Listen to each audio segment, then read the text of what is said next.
And by the Ministry of District Administration. Explore your history, explore your land, explore your sister islands. And Cayman Airways. Call them on 949-2311 to book your nonstop flights to Los Angeles and Panama. And Doctors Hospital. Peace of mind is important when life happens. Doctors Hospital. Always there for you. Call 949-6066. But I do have some questions. There are more questions than answers. Cayman Islands' foremost listeners participation program. Talk today. What's on your mind, Cayman? If you're ready to talk, we are ready to listen. Discussing current events and local news, community spotlights, hot topics, listener stories, cultural and historical discussions, environmental issues, fun and lighthearted topics, guest interviews. Cayman, basically anything you want to talk about, we are ready to listen. Here's your guest host, Charles Glidden. Coming up next, we chat about what matters to you. It's open line, so let us know what you're thinking about. Later in the show, we learn about a new website called A Billion Friends, designed for Cayman. And we top it off with a discussion about the public's access to the beach at points along our shoreline. Talk today, next on Radio Cayman. Stay with me. Talk Today is reminding you to avoid any statements or comments which are abusive, derogatory, malicious, or defamatory. Do not use indecent language or make any statement that is false or misleading. Call 1-800-534-8255, 949-6990, 949-8037, or WhatsApp us on 925-3261. And now, back to Talk Today. Did you know that doctors... Good afternoon, and welcome to Talk Today. I'm Charles Glidden, and thank you for connecting with me this afternoon, making me a part of your lunchtime, or maybe your run errands time, right? Running around on the street. Everybody's back on deck today, after a nice midweek break for Ash Wednesday. And another successful agricultural show from all appearances. Cayman is one of the few places, from what I've been able to find, that Ash Wednesday is actually a public holiday, or a bank holiday, as some people call it. But it seems, from my memory, it's always been a public holiday. It's a public holiday in Jamaica, but not in Barbados. So it's, kind of varies from place to place, not in the U.S., not in the U.K., but some places have it as a holiday, and we're one of them. Thank God for that, right? Little break right in the middle of the week. And, even though here in Cayman we've always observed Ash Wednesday as a public holiday, the religious significance of the date was not, in my mind anyway, emphasized at all. It was, hey, it's Ash Wednesday, it's a holiday. Especially among us fundamentalists, Church of God folks. But as I learned rather late in life, in a kind of odd way that I almost embarrassed myself, but Ash Wednesday is very much rooted in the Christian religion. It, of course, marks the first day of Lent, which is that 40-day period of fasting and reflection, and involving the symbolic application of ashes to the forehead as a sign of repentance and mortality. From what I understand now from my understanding now, for Catholics, Ash Wednesday is especially significant. But even today, I don't believe many of us think of Ash Wednesday as being about religion and going to church. If you say, tomorrow's Ash Wednesday, the next thing is something like, are you going to an agricultural show? Or, hey, it's Ash Wednesday, let's go to the agricultural show, right? not too many people are saying, it's Ash Wednesday, let's go to church.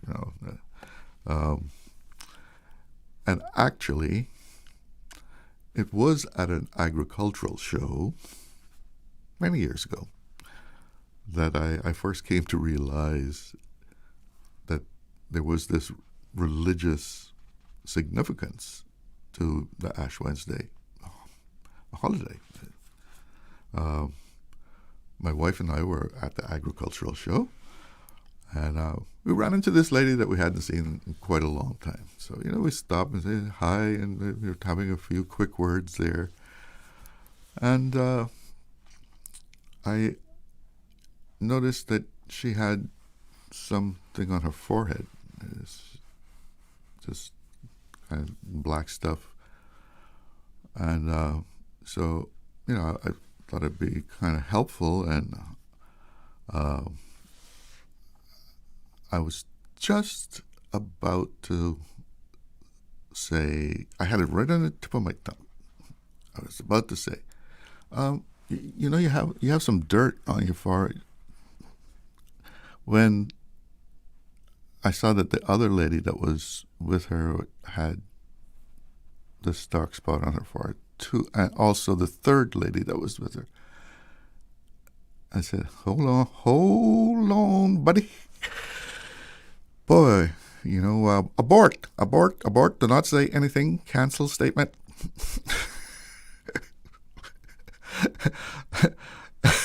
So I said, something is going on here. These women have something in common that they're into. Best not to make any comment at all. So I remained silent.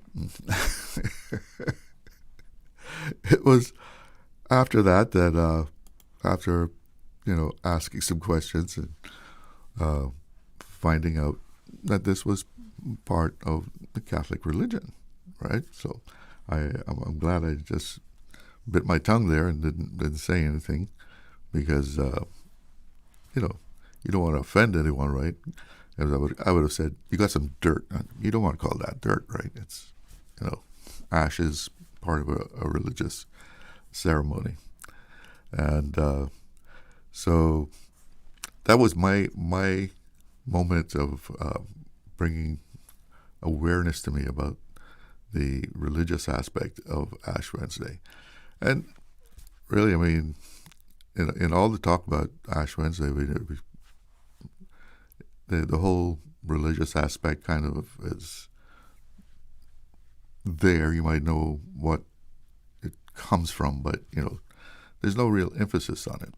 I think we have a caller on the line. Let's take a phone call here. Good afternoon. You're on the air. Hello, Charlo. I'm glad you brought up that subject that you just was talking about, because as I listened yesterday to some of the coverage, it was really, it really stuck out, of really what Ash Wednesday really stands for. Mm-hmm.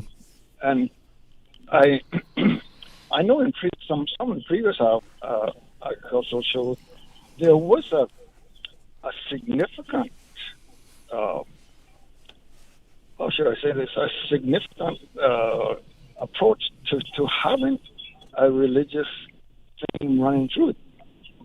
In fact, I believe that Radio Cayman at one time was thinking of having a gospel tent put up there. And I believe that there was at one time a tent that was erected specifically for the purpose. Now, I don't know. I haven't been to a golf show in, I guess, a couple of years. I'm not sure whether they got away from that, but it was there was a religious big thread running through the agricultural process, agricultural process, and I would hope that it's something that will not be ignored, but that will be put more focus on in the coming, in the future, because it is a really great opportunity to do that. But what, they used to have a tent that was for religious purposes at the agricultural Yes. show? Yes, there was. I know at least 1 or 2 years there was a tent. It was actually erected right next door to the right up against the main pavilion there. I guess that's what they call it, the pavilion. Yeah, that was dedicated to the religious aspect. In fact, there was gospel music groups down there singing and all this kind of stuff. I don't know whether there was any indication of that at this one yesterday. Well, I don't know. That's interesting that you brought that up. I mean, that's I don't recall ever seeing it, but right, like you said, you don't know whether it's a continuous thing or it was just something that was at one time done. Well, I know for several years it was a feature because I know that Radio Cayman had a what you want to call it, and we participated in part of the presentation of some of the aspects of what was being promoted. Yeah, I'm being told by my chief engineer here that she didn't see anything. She didn't see anything like that yesterday. Yeah. No, and I know. Like I said, I never heard any aspect of it being mentioned. It's an important day in the Christian community. In fact, Fox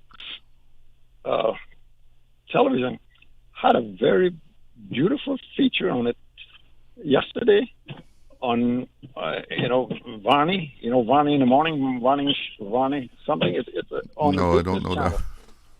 But you can probably pull it up, and it really was enlightening. Some aspects of it that I didn't quite realize. But they did a feature on it. It was 3 or 4 or 5 minutes, 6 minutes feature. You could probably still pull it up online somewhere. Yeah. Fox Business. Yeah. If it was on the air or on cable, it's on YouTube. Everything's on YouTube. Yeah. You can find it somewhere there. But if you're interested, it might be a enlightening little piece to look at and the rest of the community also. All right. Well, thanks for bringing that to our attention. All right. Okay. Have a good day. Yeah. Enjoy the afternoon.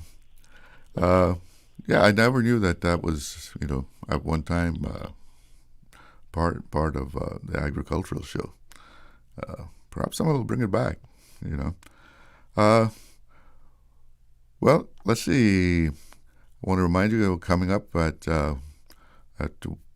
1:30 this afternoon in the show, we're going to be talking about beach access, which I know a lot of people have, had on their mind.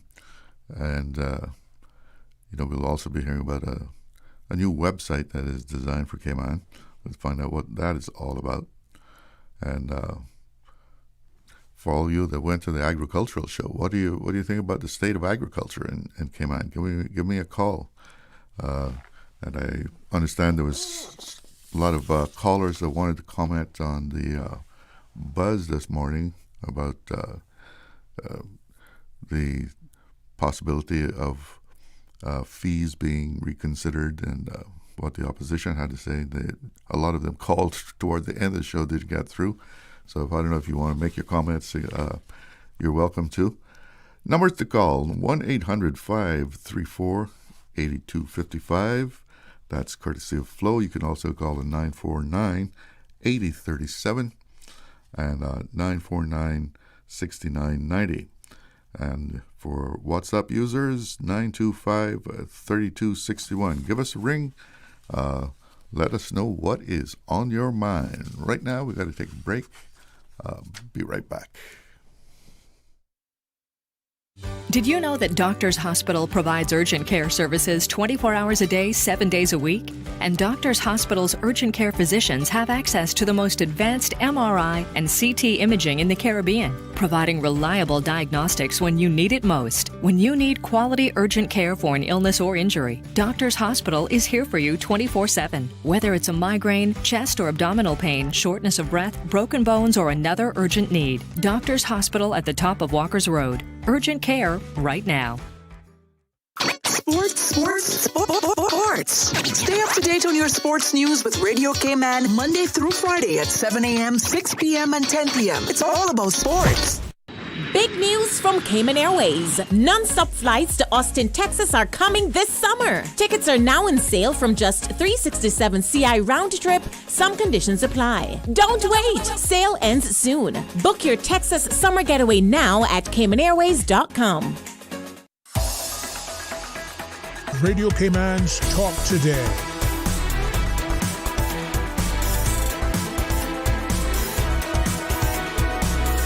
What is on your mind, Cayman?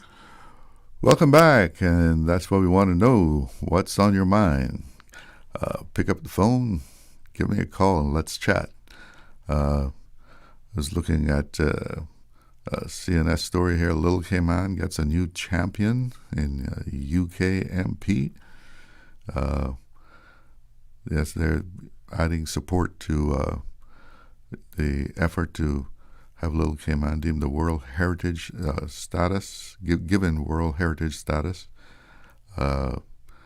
British MP Sarah Champion is now championing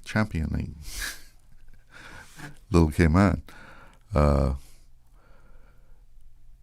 And that's what has said that the Cayman Islands All-Party Parliamentary Group, who visited Little Cayman for the first time this week, will be lobbying for the island's UNESCO World Heritage status bid and described it as an outstanding world treasure.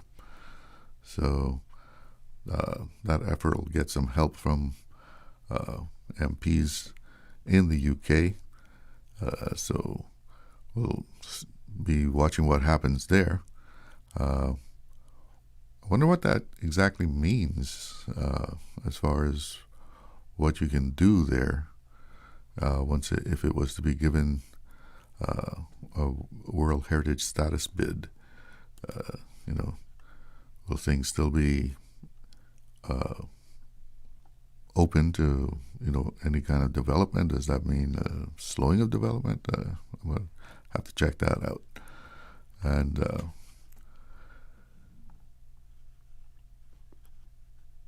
let's see.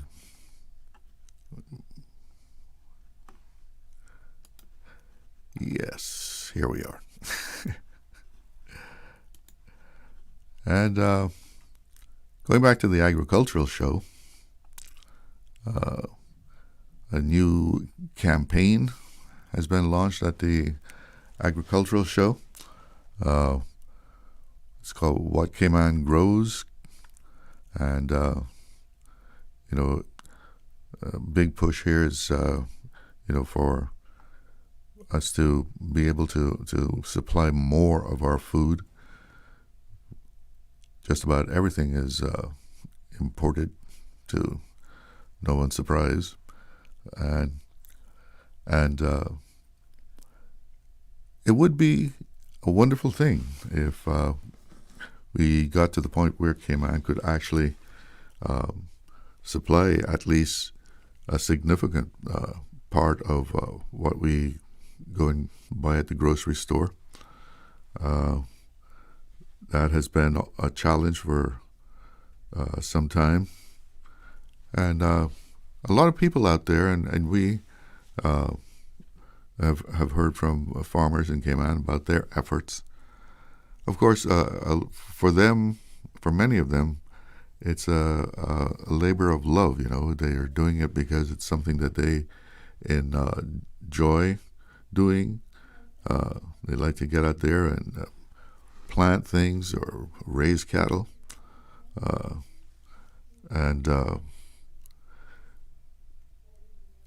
Back a couple of generations ago, almost everybody that had any kind of a little plot of land had what we call the grounds, right? It was our grounds. And many people grew things, not on a large scale, but enough to probably sell something and feed themselves some vegetables also. Just got a WhatsApp message here. Talking about what our caller was talking about, the tent that was at one point at the agricultural show. This person is saying, for many years the Baha'i faith used to have a tent there promoting Baha'i faith by Mrs. Beverly Banks. So I don't know if that's what the caller was referring to. This doesn't seem to be as part of specifically for Ash Wednesday. So maybe that's what the tent was about. But yes, there's a new campaign now for Cayman to be growing more of our own food, and the traditional approach to farming is not necessarily the way for some place like Cayman to go. There's a lot of new techniques, and we've heard about some of them here in the last week. Hydroponics and this level. Is that what they call it? Level agriculture. Yeah, because they grow things on different levels. You can do it in a container, do it in a warehouse type building, but it's a controlled environment. Of course, one of our callers says it doesn't. We don't have to worry about control as much as countries to the north, because we don't have any winter, so we can pretty much grow things all the time. But there's a lot of scientific things that have been developed and ways of providing nutrients to food, to nutrients to plants, that a place like Cayman that doesn't have a lot of space, we don't have a lot of land area for farming, and also the type of soil that you would need is also scarce, right? So looking to more scientific ways and modern ways of being able to grow food here in Cayman. And just taking a look at this story here,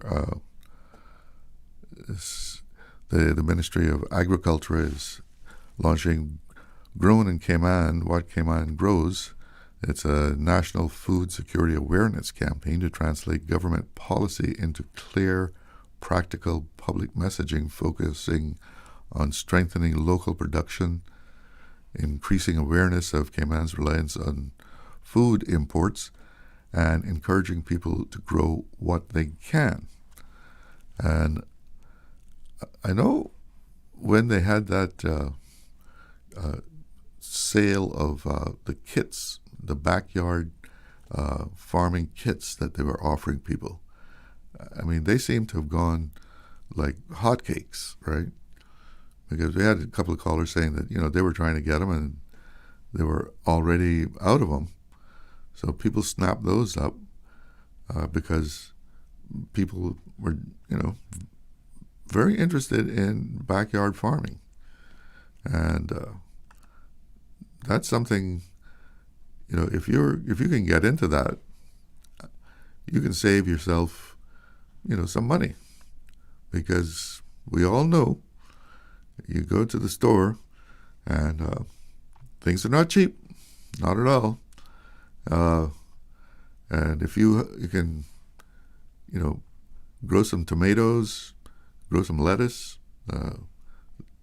pumpkins, things like that, you can put some food on your own table and be right out of your garden. You don't have to worry about what got sprayed on them. You can make your choice as how you deal with insects and pests. And because when you buy things, from the store, it's always that thought about, how have these been treated? As a matter of fact, they always say when you buy fruits or anything, you always wash them.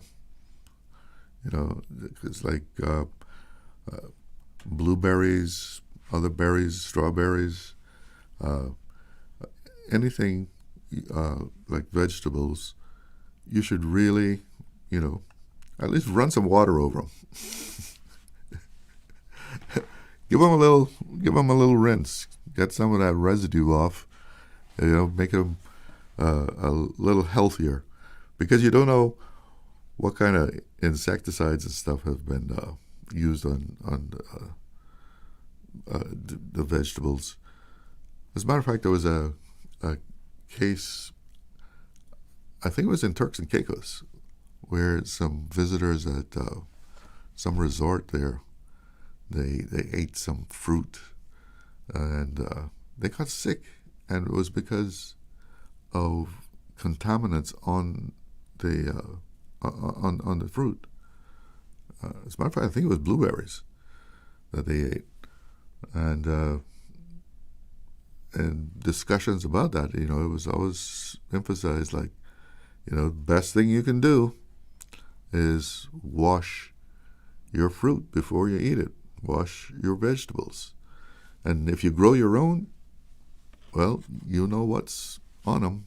So you know how much you got to wash them, or maybe you don't have to wash them at all. You've, doing some organic farming there. It's running up to 1 o'clock, 15 minutes till. So let's take a break. Be right back. Accidents and illnesses can strike without warning. Ouch! When it comes to urgent care, every second counts. At Doctors Hospital, we have a dedicated team of experienced doctors and nursing staff available to you 24 hours a day, 7 days a week. Don't waste time in an overcrowded emergency room when you need urgent care. Whether it's a broken bone, a severe infection, or a sudden illness, trust in Doctors Hospital's unwavering dedication to providing the best immediate care. For complete urgent care when you need it the most, choose Doctors Hospital, located in Georgetown, 16 Middle Road. Wouldn't it have been grand if you had purchased land 30 years ago? It may not be 2020, but a perfect vision has never been more clear. Cayman Brack and Little Cayman, poised for growth with an eye on the future. Your land, your history, your future. Discover all that our sister islands have to offer. The offices of dermatologist Dr. Wayne Porter will be taking appointments from March 9 to 13 at his Crew Road Clinic. Appointment slots are limited. Whether you're seeking advanced skincare, Botox, filler, cosmetic enhancements, or simply looking to reduce wrinkles, Dr. Porter offers a full-service dermatology and dermatological surgery practice. For more information, email dr.portercayman@gmail.com or call 946-9020 to book your appointment today. That is 946-9020. Radio Cayman's Talk Today.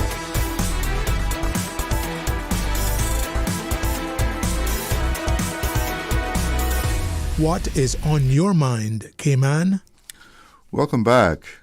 Well, our caller that was telling us about at one time that there was a tent there at the agricultural show for the purposes of the religious aspect of Ash Wednesday. Called back to say that no, the Baha'i tent was not what he was referring to. For sure, there was, at one time, this other tent that was there for the purposes of Ash Wednesday as, a religious day in the Christian religion. But again, not too many people out of the general public, when we know Ash Wednesday, it has something to do with religion, but not too many people actually will be observing that as a religious holiday. We more take it as, a nice midweek break. We have someone on the phones. Good afternoon. You're on the air with Talk Today. Hi there, Mr. Glidden. Hi. Good afternoon to all our listeners. Yes, how you doing? Oh, it's up here on the bluff watching a Cayman Island flag ship approaching, loaded with beans, going to China, soya beans.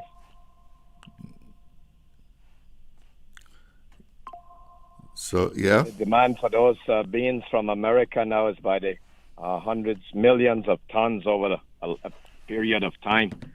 So this ship is named Star, S-T-A-R-M-O-N, Star Moon and Georgetown painted on the stern. Captain is from Turkey and one Montenegrin chief engineer and 17 Filipinos. So it's an 85,000-ton ship with 19 crew members. That size ship, when the Caymanian seamen were working, used to carry about 35 seamen. So that's how they reduced the number of seamen on the modern ships today from about 35 down to 19 on a ore carrier, 85,000 ton. Quite interesting, yeah. And he said to pass his condolences to the two seafarers that we have lost from Cayman Brac and those from Grand Cayman. He's going to do a 10 long blast salute for Captain Henley Scott and Mr. Bern Scott from Spot Bay, Cayman Brac. Both seamen that went many places over the world. So this Caymanian flagship is honoring two Cayman Brac seamen. So that's a great gesture that has been arranged. In about an hour and a half time, he's going to pass the eastern part of the island on the way to China with 75,000 tons of beans.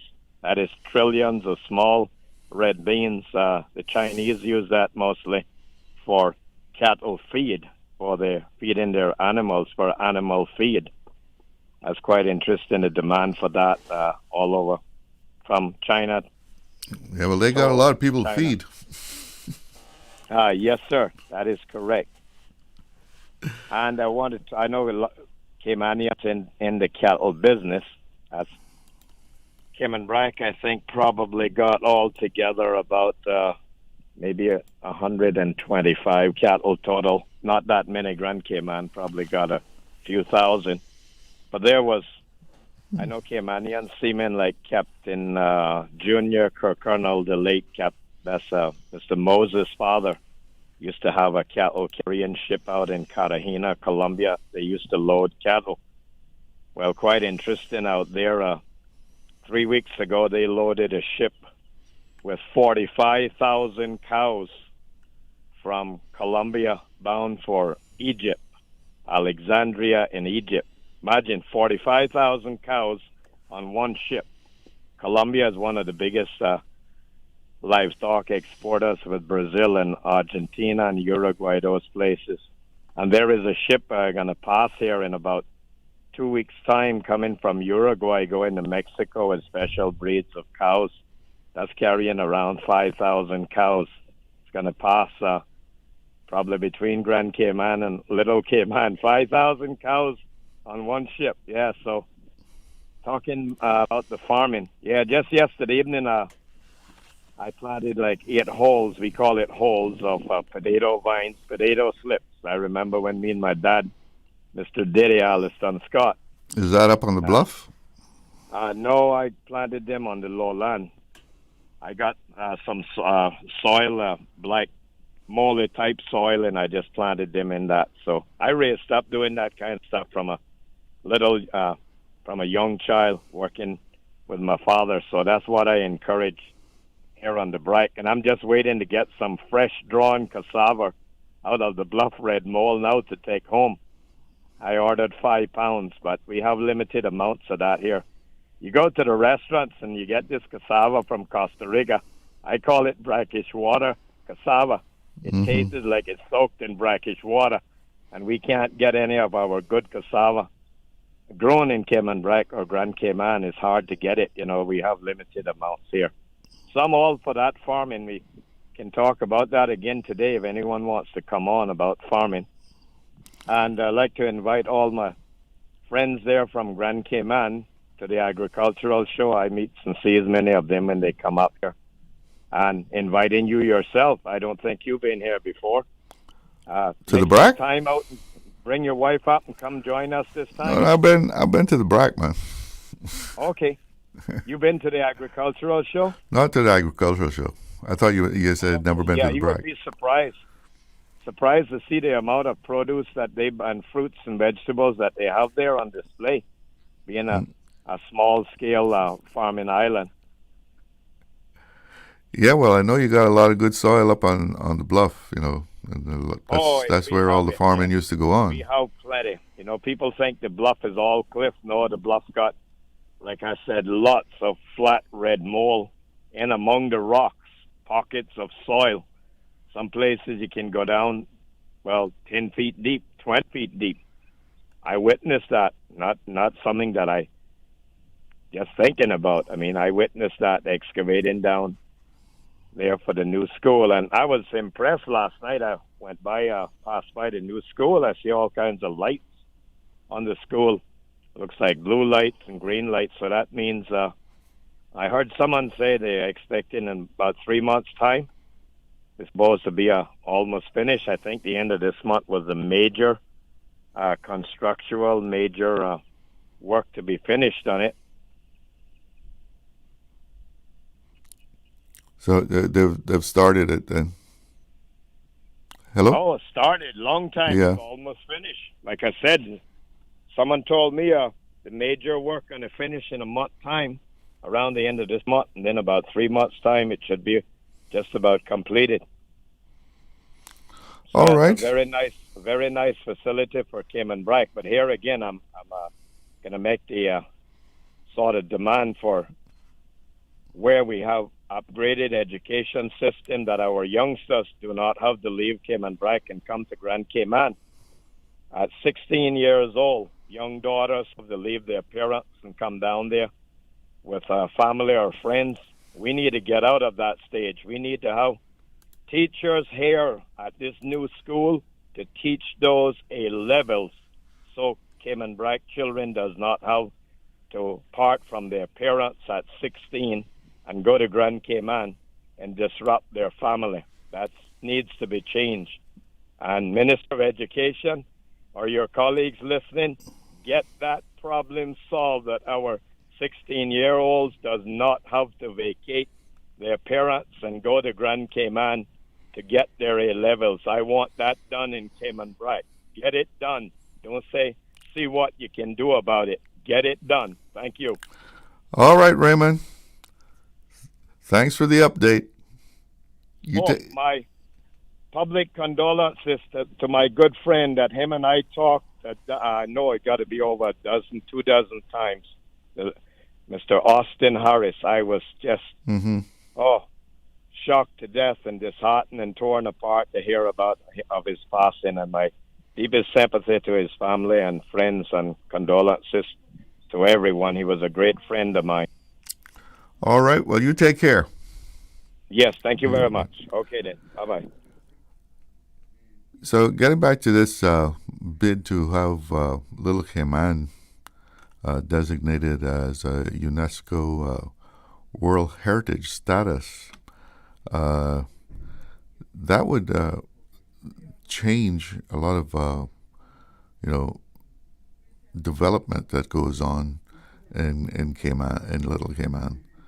It would not be, of course, as free-ranging as what it currently is, from my understanding.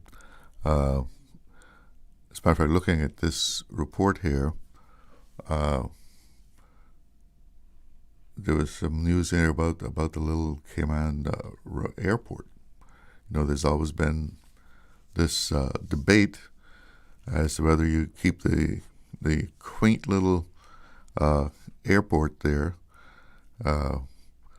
with its grass runway and real island feel that you have when you land in Little Cayman, or whether you're going to have a more modern airfield that has its security systems and so forth in place, and it more of to a standard that is accepted internationally.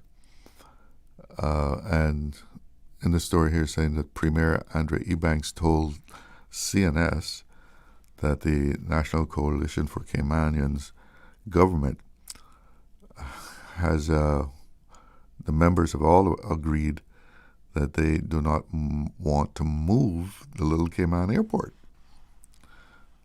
So for now, looks like the airport's going to stay just where it is. And the Premier said that the goal for the island, agreed by the full caucus, is to preserve it as it is. He said that work is underway to meet the safety upgrades to satisfy the Civil Aviation Authority's legal requirements. A report about the future of the airfield is expected soon.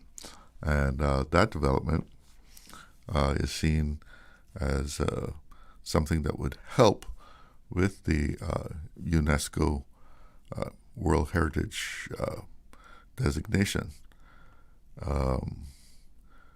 because many had feared that construction of a larger airport that would accommodate jet aircraft would encourage more and bigger developments on the island, destroying the delicate ecosystems as well as its ambience. It is 1 o'clock, so let's check in with the newsroom, see what's making news.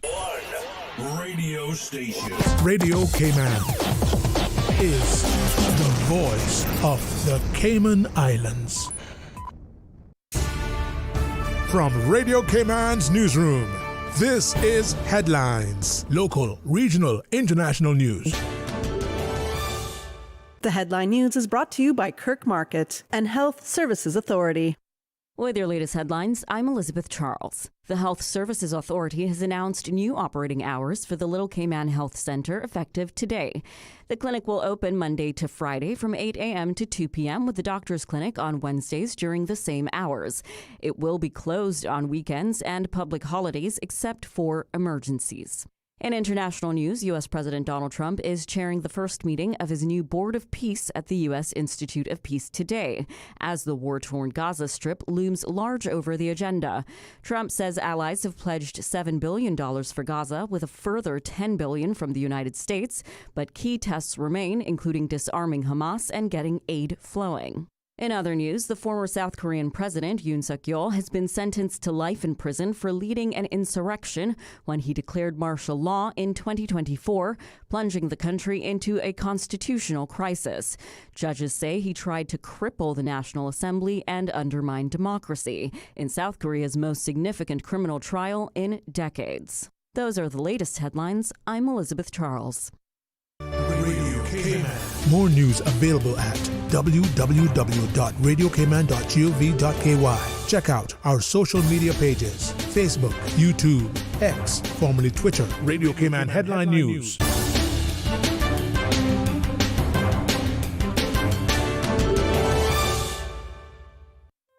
Looking for fresh, healthy food that's full of flavor?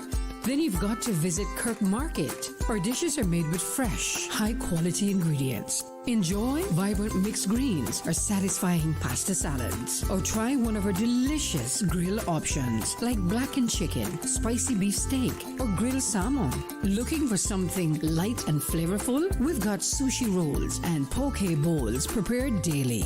And don't forget to explore a hot bar or Billy Fresh salad at the salad bar. Stop by Kirk Market today for breakfast, lunch, or dinner and taste the difference. Eat well, live well with Kirk Market.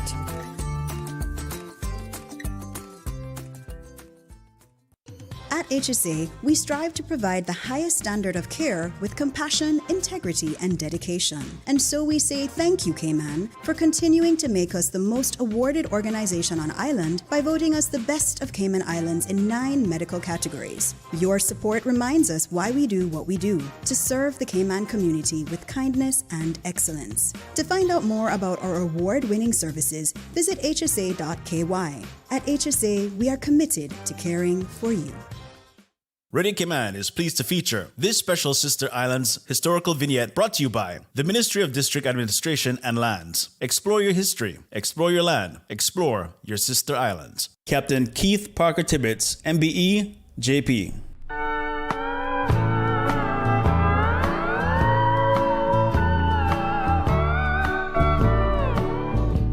Following a successful and decorated shipping and military career, Captain Keith Parker Tibbets, MBE, JP, returned back to Cayman Brac. In 1953, an enterprising Captain Keith began a small retail grocery business in Watering Place.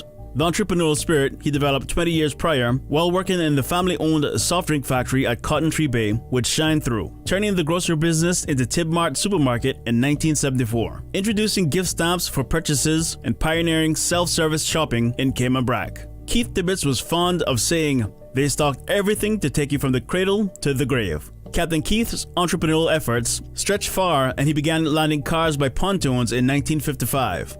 He also owned and operated the island's first rock crusher and started commercial farming on the bluff. He then opened a gas station in 1955, served as Cayman Airways agent until 1980, and in 1975 was appointed agent with Red Carpet Airlines, part owned by his brother Linton. He also operated a sub-post office, taught local men carpentry, built 12 houses, and sold them to young seamen, assembled a steel staircase, and built the platform for the stratoscopic antenna for cable wireless at Stake Bay, worked as an agent for Modern General Insurance Company, operated Skipper's Lodge Guest House, Kesson Rent-A-Car, served as an agent for Thompson Shipping Company, and owned and operated a gift shop at the Brac Reef Hotel. This was part 6 of a special Sister Islands vignette series dedicated to Captain Keith Parker Tibbets. I'll be back.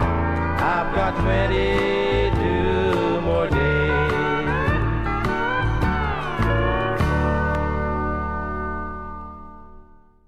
Radio Cayman is pleased to feature this special Sister Islands historical vignette brought to you by the Ministry of District Administration and Lands. Explore your history, explore your land, explore your Sister Islands. Happy 50th anniversary, Radio Cayman. I remember as a kid listening to the children's program, the lady would ask, "Do you know what this sound is?" And as a kid, I would say out loud, "It's a trumpet." And in response, on Radio Cayman, the lady would say, "Of course, it's a trumpet." And I was so amazed that the radio could hear me. And this is one of the most favorite childhood memory that I have. Thank you for keeping us entertained, and we love you. Radio Cayman's Talk Today.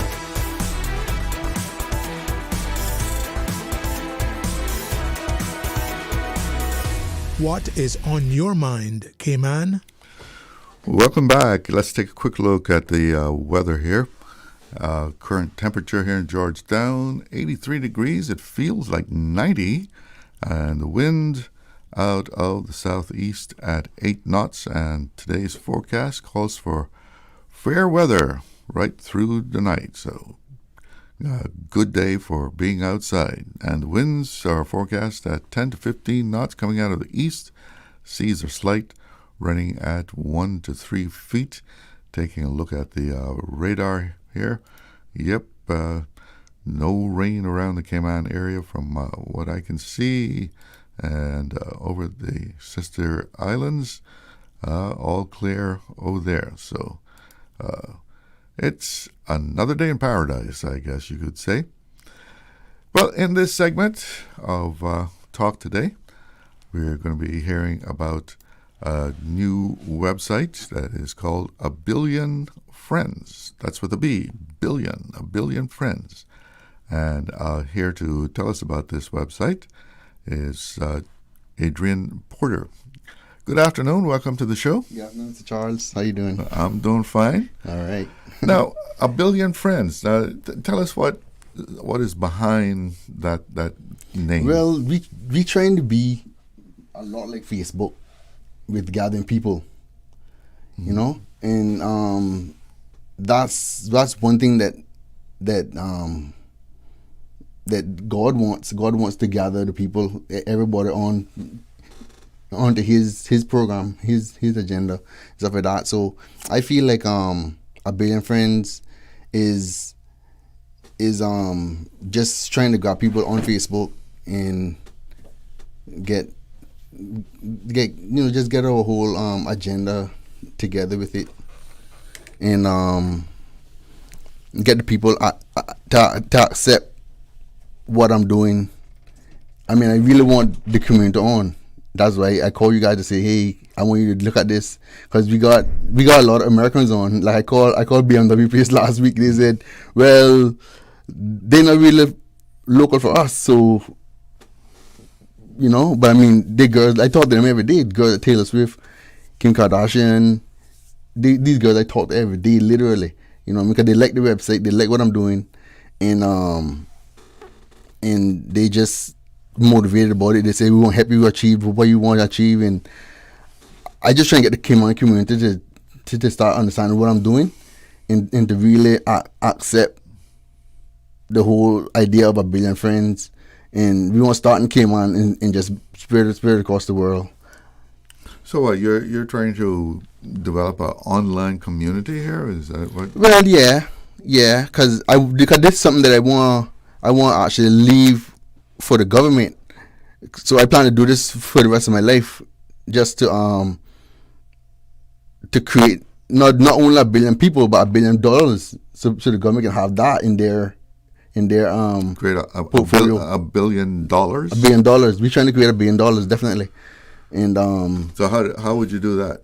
Well, through the attention that you get, that's where the website becomes popular. And once you got the people on, you can make the money.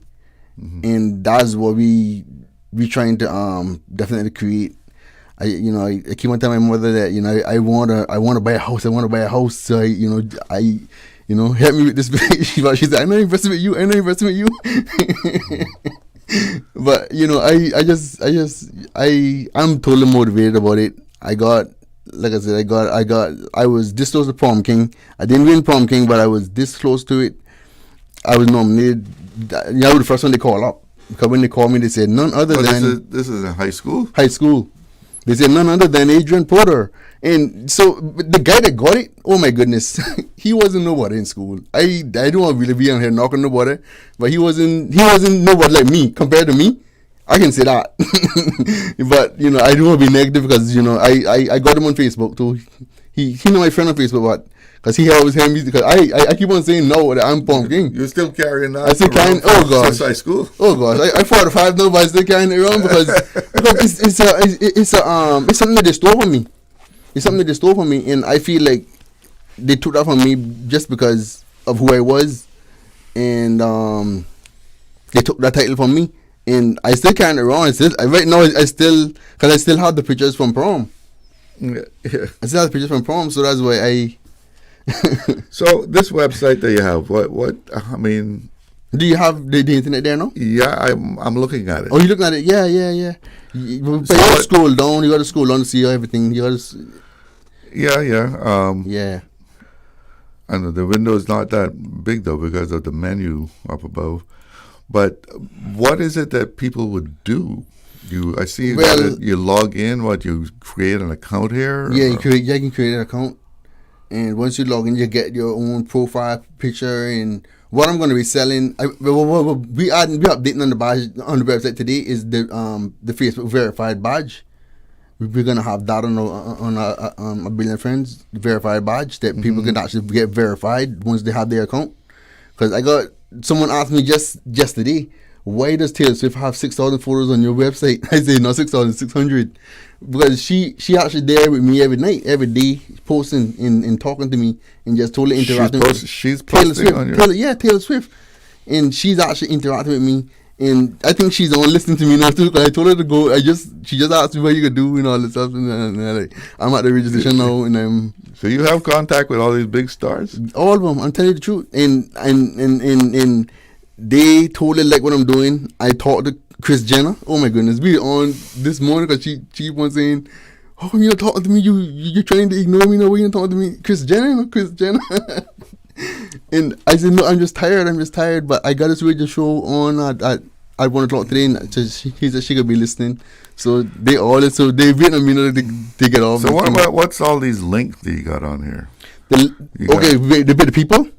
Well, you got all kinds of stuff. You got construction, you got supermarkets, you got music. That's the menu. Yeah, because these are websites. We're trying to get all the websites in Cayman onto this.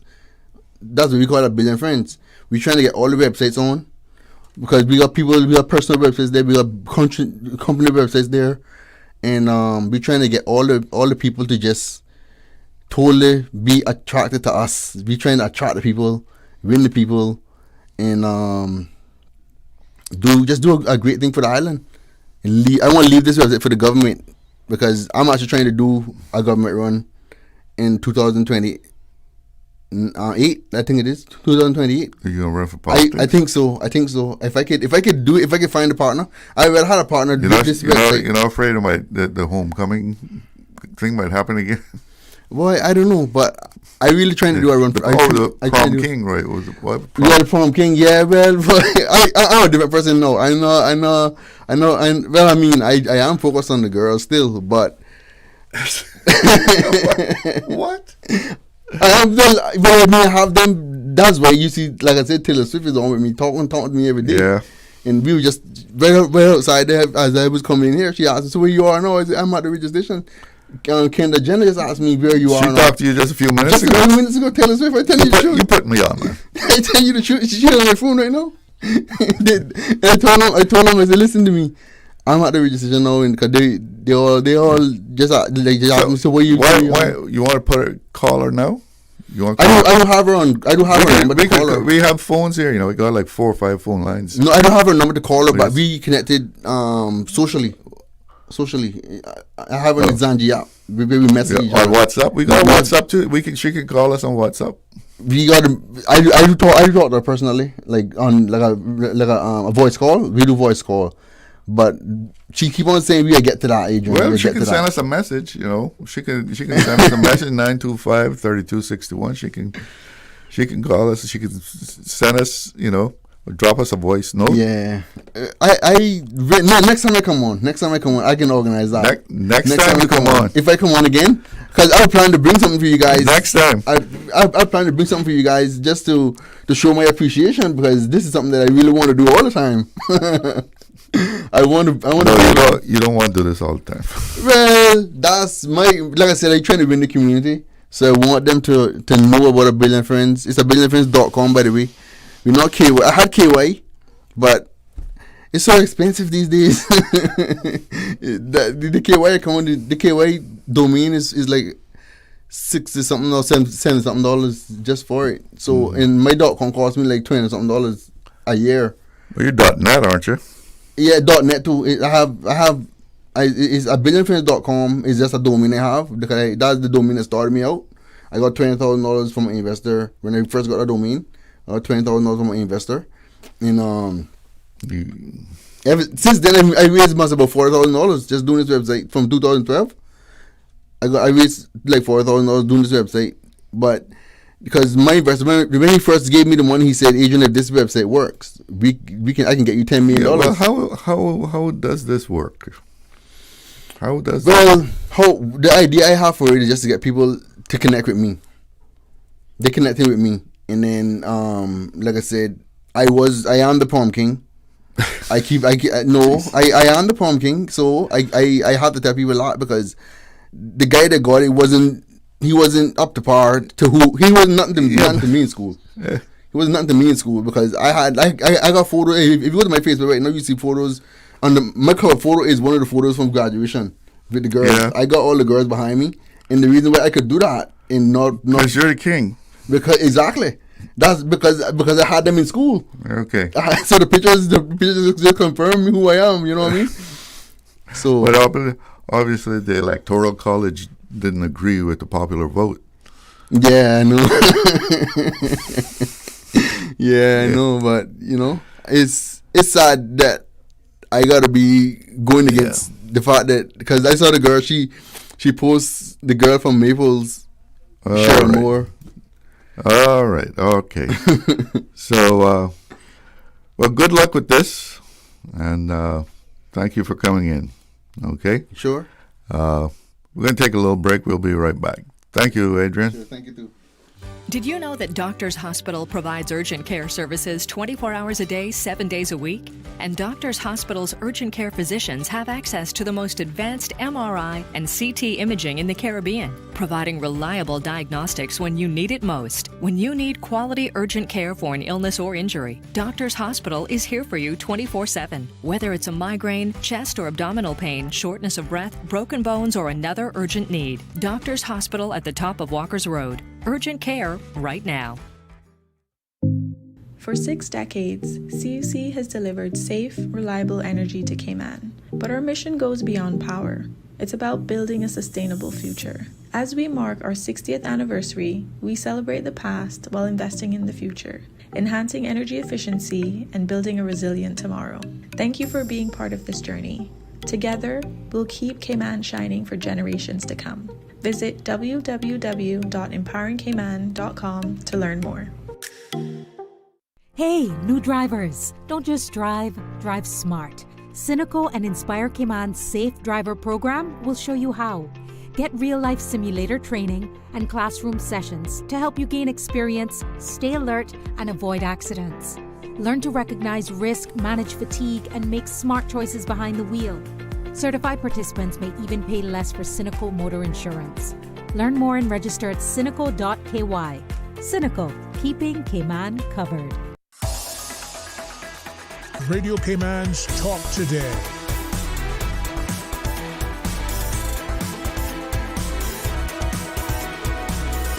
What is on your mind, Cayman? Yes, Cayman, what is on your mind? I'll tell you what's on my mind right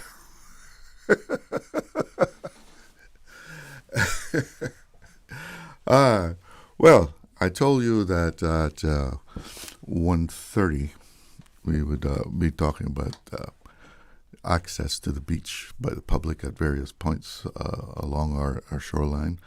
But we've moved up that time slot by 10 minutes so that we can move forward here.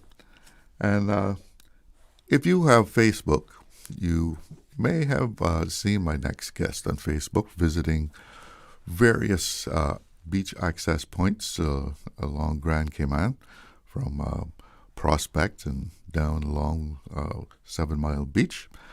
And if you saw those, you know there were some interesting discoveries that she made as she visited these different beach access points. Lorna Bush now joins me in the studio to tell us about her adventures along our coastline and what she discovered. Lorna, good afternoon. Welcome to the studio. Good afternoon, Mr. Glidden. And thank you so much for having me on here. And good afternoon to your listening public. I know you have quite a number of listeners. But what spurred you to start going along the coastline and checking out these designated beach access points? Well, one in particular, and I'll tell you a little bit more about that. But I'm here because this issue of beach access has reached a critical point in our community. You know, for generations, Caymanians have enjoyed free and open access to the beaches of all three islands. But these accesses, they're not just pathways. They're part of our heritage. They're our culture and even our identity. You know, who's a Caymanian if he doesn't have access to the sea? You tell me, Charles. But what actually sparked it is almost 20 years ago now, even before the Public Lands Commission was launched. I got into a habit of stopping off at this little spot out in Prospect Point. And the reason I can remember it so clearly, I had a grandson at the time. Well, I still have a grandson. He was attending a little school where Miss Samantha, who it eventually became Hope Academy, but she started in a classroom up at ICCI in Newlands before her premises were ready at Hope. So I'd pick him up at about 1:30, 2 o'clock every day. She didn't keep quite a full, long day because she was dealing with, you know, children that learn differently. Right. And we got into this habit of on our way down, we'd stop in, and it's where the Prospect Monument is. And it was such a lovely shady spot at that time. It had quite a lot of almond trees. A lot of them have been eroded now and gone into the sea, really. And the monument looks like it's about to go the same way if someone doesn't take... They've been tipping for a long time. Oh, yeah, they need to really take charge of that. And there's a poor little coconut palm that's about ready to capitulate as well. Anyway, we would stop there just for the peace and tranquility. Not that we were going to swim. I've never swam there. But it is absolutely one of the most glorious points in my opinion, in the Cayman Islands. You get that full, beautiful view across South Sound at the very deepest point where it comes in there. I would think that's in the Hurleys area where you're looking. Yeah. It's really deep. And we'd just sit there and we'd pound some almond kernels. I was teaching him how my brothers did and all of that. It was part of the Caymanian rights, at least for Cayman Brac. We had to know how to pound almond kernels. And then one day I noticed that we were being observed by property owners right up against the line. And I've never really been bashful, at least not since I got about 30 years old. Before that, maybe. And I looked over at him and I said, "What's the problem?" And he said, "No problem." So caused me to get up then, and I noticed that there's a 6-foot public beach access. Now, I didn't need to use that. Let me clarify, because even the minister seems to have gotten it wrong. He thought I was referring to the little park site that is the monument. Yeah. That's not what I'm referring to. That is wide open, public access. However, you have what is called a public beach access, PP1 and PP2, Prospect Point 1 and 2. That's how they designate them. Yes, and that would be the Public Lands Commission that has put that on now in recent times. Back then, it didn't have the designation. And there's exactly 7 feet between the two signages. But even back then, Charles, it was completely walled off. I mean, a serious cement concrete wall with stones, or Cayman-looking stone wall, but concreted in. And I realized that to get to the public beach access, if I so desired, I would actually have to trespass on this person's property. I'd have to go in through their gate and then make a few steps over before I'm on the public right away. Now, that just sparked me right there and then. How could this happen? So one other day when I didn't have the youngster with me, because, we got to be responsible, make sure one day when I didn't have the youngster with me, I decided I'm going to take a beach chair out and I'm just going to pull up right on his patio. The patio had come right up against the government's wall then that separated it from the Prospect Monument. So there I go. I put my beach chair and I'm literally on their coral stone patio. At least they think it's theirs. And I put my chair and I'm reading a book. Not you can imagine, not too long thereafter, someone comes out. And I said, "Good afternoon." "Good afternoon." Like, "What are you doing?" I said, "Well, if you didn't put your patio on my land, I wouldn't have to be a problem to you, but at any rate, I hope it's not a problem." And he said, "Oh, well, I'm just a guest here, right? Like, I don't know anything about it." Now, let's just fast forward 15, 16, 17 years, and I go up there and the same thing obtains. It's exactly the same way. So nothing had ever been done about this. Nothing. Now, what's worse right now, when it first came back into my consciousness recently, driving down that way, because it's a beautiful little site, that whole drive of Prospect, or Old Prospect Road, we call it. Yeah. It's a beautiful area, but they really want it to be exclusive. I mean, they tried to block it off completely, but even as it is now, it's blocked. This is a road. I think it's closed off in the mornings during school hour. And I can understand that because people were shortcutting. Around. Yeah. So it's still, but they had attempted to make that only for the people within there. So I went down there recently and noticed that there was a lot of construction going on in this very same site. It appears that it's been sold. And the new owners are completely redeveloping it. They haven't knocked the whole house down, but there's a lot of construction going on. And they've knocked up the patio that was made of this pretty coral stone looking thing. And guess what happens? The construction site is there, and all of the construction material, the steel rods, the rebar, everything is now piled up, sitting there on what is the public 7-foot beach access. And that's where things stand now as far as that prospect? As far as I know, I did not get out there today. Yesterday, I was too afraid to go that way because of traffic and different things. But I heard that the traffic flowed very smoothly. I did hear that. But up until last week, it was exactly the same. So we have just been joined by none other than Kenneth Ebanks, also more famously known as Glidden. Camera. So we got started a little early, and Glidden is now joining us. And we just to bring you up to speed, Lorna was just telling us about what spurred her to go on her inspection tour of the public access. You don't really need to put those on until if we take a phone call. But okay. Okay. So welcome, first of all. Thank you, sir. Glad that you could. That's your mic. Glad that you could join us.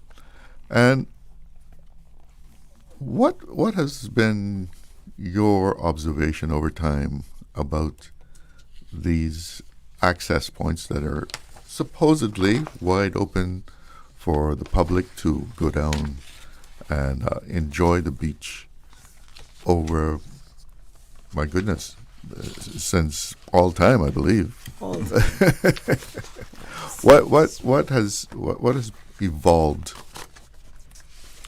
Okay, well, first of all, thanks for having me. And Miss Lorna, I am honored, my darling, to be in your presence. Oh, the honor is all mine. All mine.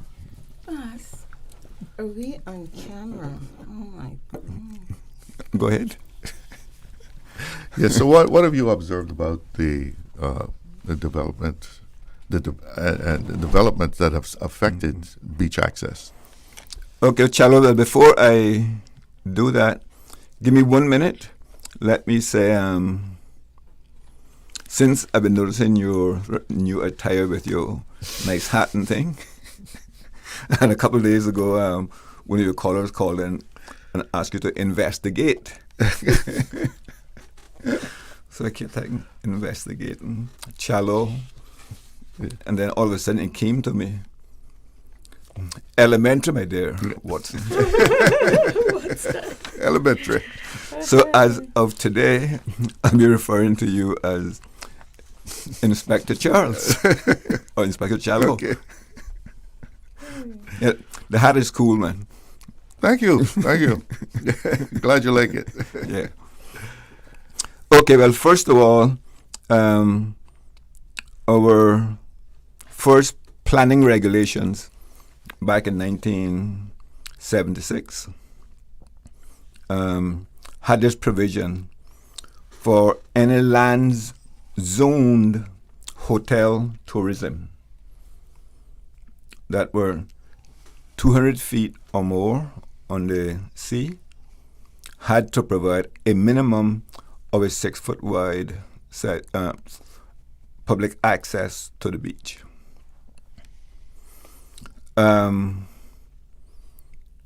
So does that? It didn't matter whether the land next to them was being used or not. That Yeah, no, it didn't matter whether the land next door was vacant or developed. Yeah. But any development that was being developed on a piece of property 200 feet or more had to provide, I said, this minimum of a 6 foot wide access to the sea, a public access. Now, if you built a house on 1,000 feet of waterfront in the hotel tourism zone, a house didn't have to do that. So just the commercial properties. Only the commercial properties. And you went along West Bay Road checking out these different points. What were some of the things that you found at these points? Okay, first of all, I have to tell you that I haven't checked out very many yet because what I have found are so blatant and so insulting. I mean, at the western. Let's come a little closer for him. Yeah. Yeah. At the western, the access there is a vehicular wide. It's 28 feet wide. I'm not quite sure what the law prescribes, but that is the distance, and it borders on the north end with the governor's residence. Mm-hmm. And the Weston have literally annexed that as part of their operations. I stopped through there on my way here, and I have video right now that I can show you with them taking out their catering materials and their big coolers, and I helped myself to a Pepsi and something, because they shouldn't leave it on my land if they don't mean for me to, you know. So well, what I saw was some people were working in the pathway, right? They were assembling their were tables and chairs. Okay. And their dishes. The food is done right there.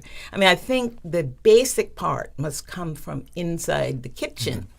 But the chefs, well, not the chefs, the servers and stuff are assembling it and putting garnishes right on there. I mean, I have videos, and I have one that was taken less than 30 minutes ago on my way here.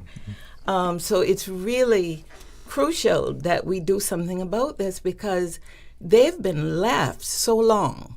And granted, we have a load of different laws that I'm not au fait with all of them, no way. But what I know is this: if you leave a person there long enough and you don't tell them that they don't have the right to be there, eventually they can claim it. It's called quiet possession. And it doesn't matter that we have prescriptive rights. They're going to do what they're going to do, and they're using it right now as part of their facility.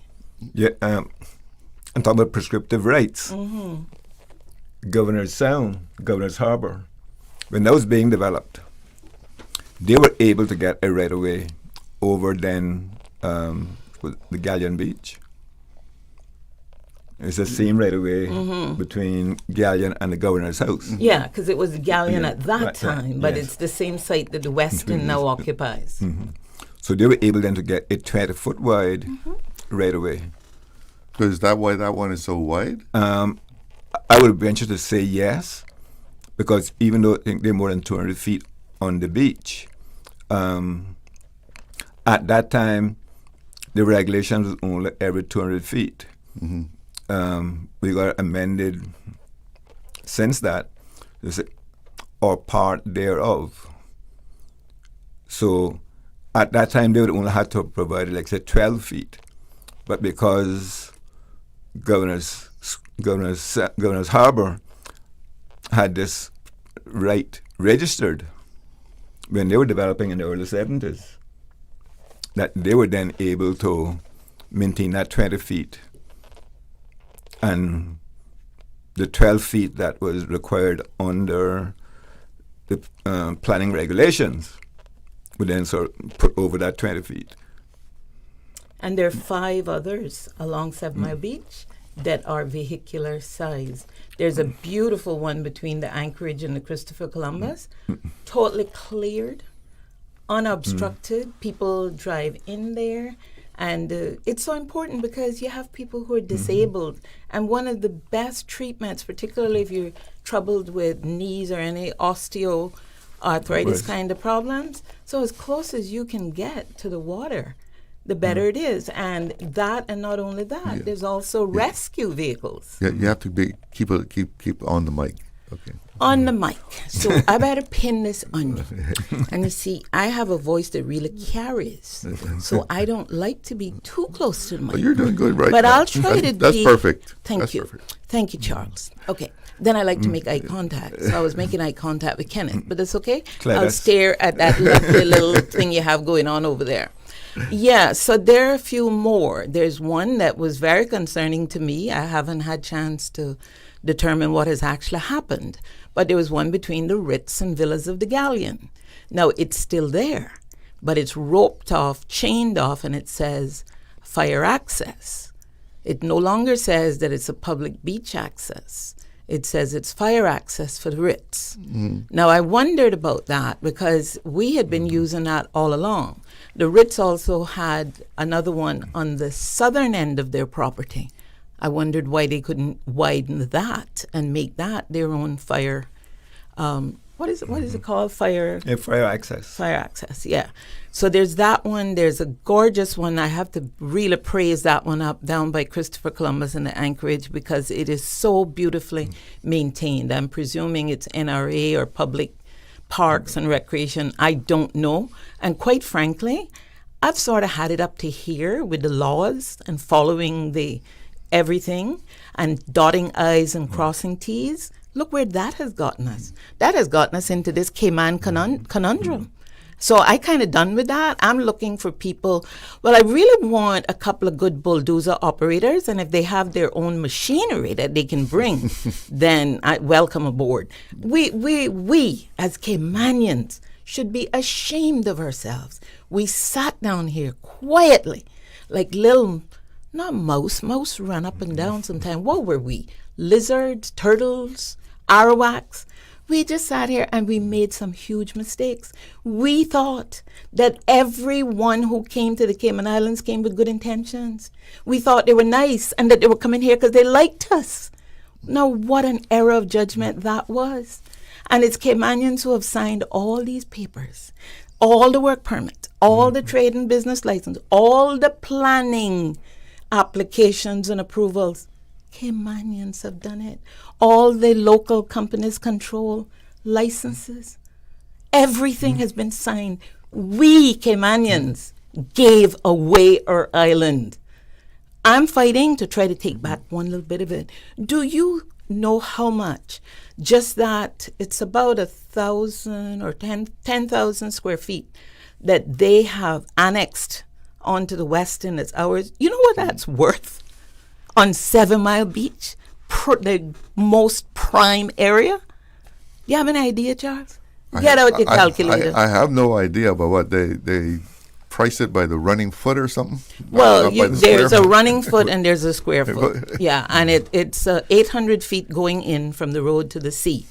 And even the beach part of it has been taken over by Red Sail Sports. Even if you manage to get down there and you get through the little path where the Scavola is, then Red Sail Sports has blocked the rest of it with the equipment from their boats. It's pathetic. Like you on Facebook, I saw where you went to another one, and you could get down there on foot, but then at the very end it was like a coconut tree and some wall or something that you could not get on the actual beach. That's another one in Prospect. The whole of Prospect Point. They have Prospect Point 1, 2, 3, 4, and 6 are the ones that I have observed. Number 6 is the one you're speaking of, as far as I recall. I have my notes and everything here, but for the sake of getting through this in the time allocated, it's either number 4 or number 6. It keeps narrowing as you go. It starts off at a nice 12-foot width, and as you go down, it narrows, and then the property owner has built out about 4 feet into the public access, and you go a little further, and lo and behold, you really got to be acrobatic. You got to get up the coconut tree, and when you jump, you have to make sure that you're jumping over this wall, because there's a huge concrete wall in addition. And then someone had the nerve to say, well, there's no beach there anyway. That matters not, whether we're going there to swim. And if there's no beach there anyway, what makes it so important to them that they want to steal it from us? But if there's no beach, but it says beach access. It says beach access. Well, maybe we should just say waterfront access, or come up with another name, because there's no swimmable beach there. I totally agree with that. But aren't these points supposed to be maintained and kept so that there is actually access? Yes, and in planning, that's where we had a problem. We got a legal opinion that as far as planning could go would be to, again, sort of have the CPA to say, okay, you're developing in this zone, your land is more than 200 feet, set it aside. Once you set it aside, that's as far as anybody could go there as it relates to maintaining sort of a clear 6-foot wide footpath. There wasn't anything in it of the legislation that enabled us then to either have a public body which at that time, during my time in planning, there wasn't I think any public body that was sort of responsible for that. Mhm. 'Cause I think the Parks and Rec Department unit, they came a little later, and now we have the Public Lands Commission. So I would say it'd be the Public Lands Commission to ensure that they're cleared. Now whether they do it at their own expense or it's at the expense of the owner, because remember now, the owner still owns that land. We only have, Technically speaking. they own the land. We only have a right To pass over it. To pass over it. Okay. Now, All right. that wasn't my understanding at all. And I've taken advice from a number of people, and that wasn't my understanding at all. They don't, it's not that they own it and they allow us access. I mean, you've been there, so I will acquiesce to your knowledge of the situation. But it's not my understanding. And in fact, back in 2017, the government commissioned this report. And that it was subsequent to that the Public Lands Commission Back in when? 2017, 2018. 17-18. No, well, thanks to the concerned citizens, I think there was Miss Esme, Miss Alice May, Billy Adams, and maybe one or two others. They were primarily responsible for having a lot of these all rights away to the beach or to the sea. Mm-hmm. They were instrumental then in getting those brought to the forefront. At that time, I sort of dedicated a staff member to work with them to map, record these rights away. This would have been back in 2001, 2002. That far back? Yeah. Mm-hmm. And but we- the report, I y- can y- tell you, it's online. Anybody can access it. You can pull it up now. Public Beach Access's report of by Lands and Survey 2017-2018. You can pull it up. It's right there. So what, it say that it's Crown land? It certainly doesn't say that it belongs to the adjoining property owner.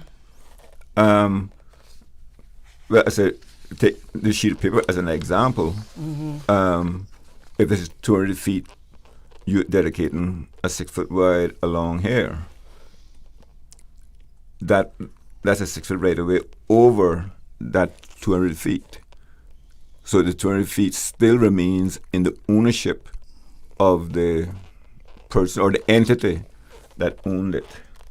Mhm. So all we have is a public right to pass over it.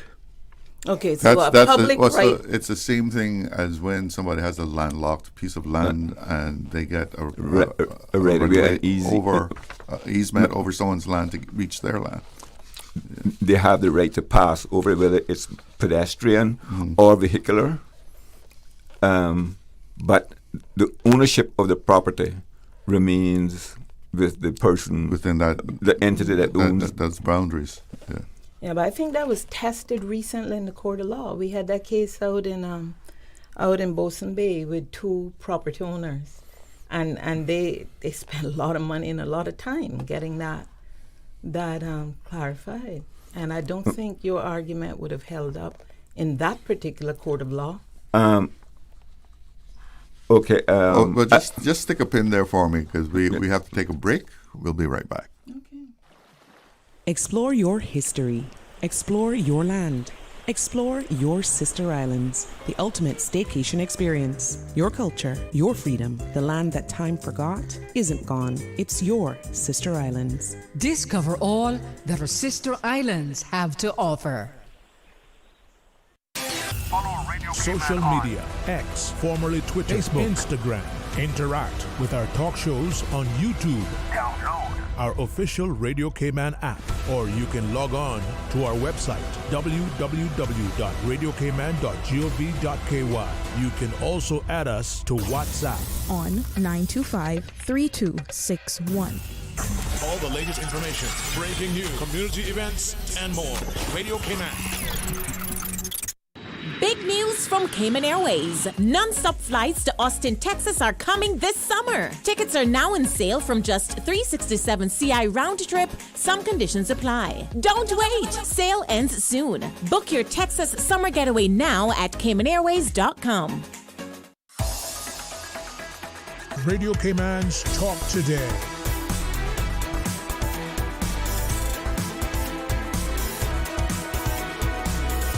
What is on your mind, Cayman? Welcome back, and we're talking about beach access along our coastlines, especially West Bay Road, getting down to the beach there. And also we've talked about Prospect Point. And when we ended there, we were having a little debate about who owns that pathway going down to the beach.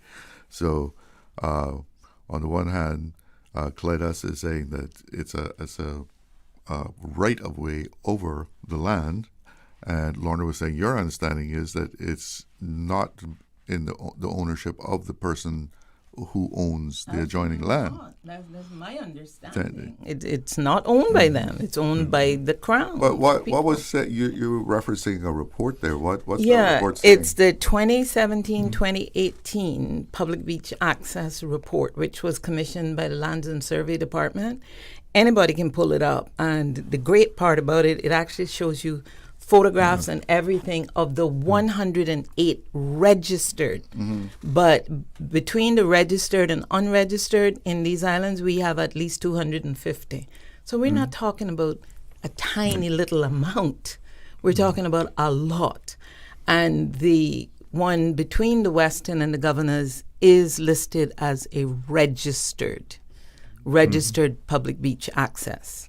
And, the report was completed and it contained very clear and practical recommendations, but here we are, almost 10 years after that report. And like so many that governments, and this is successive governments, don't mean anybody by name, but governments, whether in Cayman or wherever, this is what governments are good for. They spend a lot of money getting comprehensive reports done just to gather dust or something else. So what you're referring to is the fact that it says a registered beach access.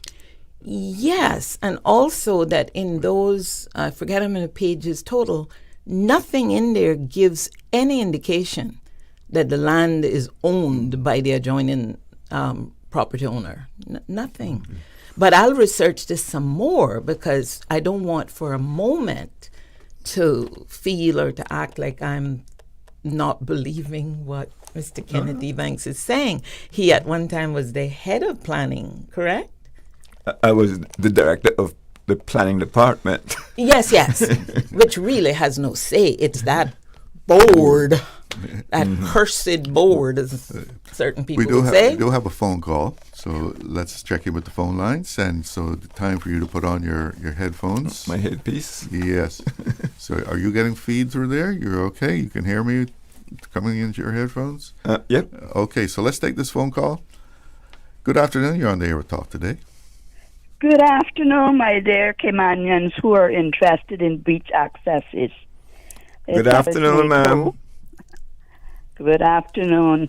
Good afternoon. Thank you, Miss Lorna, for joining the fray about beach accesses. I've noticed a few of your videos. It's good to see someone else is joining that. However, for the record, let me first say now, what Kenneth Clytus just said, the parcel of land remains in the ownership of Joe Blow or whoever it is, but the right of way that's over it is for the public use. But strictly speaking, it is still the owner's land, but he's not supposed to stop the public from using this designated pathway, whether it was by prescription from so many years' use or whether it was granted to the public when he applied for any development there. Then the planning department would have said, you've got to have a 6-foot public right of access to the sea, the beach, the foreshore over your land, and this is where it could be. but it's still his land, but the public has the right. Now, thinking about Caymanians that we have sort of just sat by and let things happen, I'll go no further than back in the 1990s when the Concerned Citizens Group were walking the paths on Barker, 7 Mile Beach and elsewhere, retracing these beach accesses that were there by prescriptive right. I won't go into all of the legal thing. There is a law, the prescriptive law, that says that when the public has used a path over someone's land for 20 years or more without any hindrance, without first going to the landowner and say, can I walk this way? But we've just done it. We've done it for generations. Then that becomes a prescriptive right, and a prescriptive right is indefeasible. Okay. It's not supposed to disappear into thin air. So the Concerned Citizens Group went over these, and in 2001, I think it was, mid-2001, approximately 500 affidavits, a bit less than that, were filed with the land registry, asking them to recognize and register these accesses that had been used for generations. Well, up until now, no action has been taken by the appropriate departments about registering these accesses. However, in 2003, a report, the Beach Accesses, The Way Forward, I think it was called, was developed from those same affidavits and filings by the Concerned Citizens Group. So that was the 2003 Beach Access Report. And now Ms. Lorna is right. In 2017, they have updated that, and they have covered many of the accesses. It's a much more voluminous report than it was in 2003. Nevertheless, over the years, the Concerned Citizens Group have continued to make submissions and filings. We've been to court and everything to preserve these accesses for the public of the Cayman Islands. We've applied at times for legal aid, but believe it or not, we were refused. I think we got it granted once. We were refused because the powers that be in the legal aid department felt that beach accesses was not a matter of public interest. I'm not sure how that could be, but we didn't get the legal aid. But us, it was like Miss Annie, Miss Esme, Betty, and myself. We were in one of our big cases when we were trying to prevent the then government from giving away the stretch of West Bay Beach Road from Harbour Heights all the way down to Holman Turn. We fought that as bravely as we could. We spent our own money to do it, and we were all old and retired and everything else, but nevertheless we did. But believe it or not, the judge at that time felt that we were out of time, and that's not so. They were just managing dates to suit the persons against whom we were objecting, etc. I'll just leave that there. So we have fought, we have continued to fight.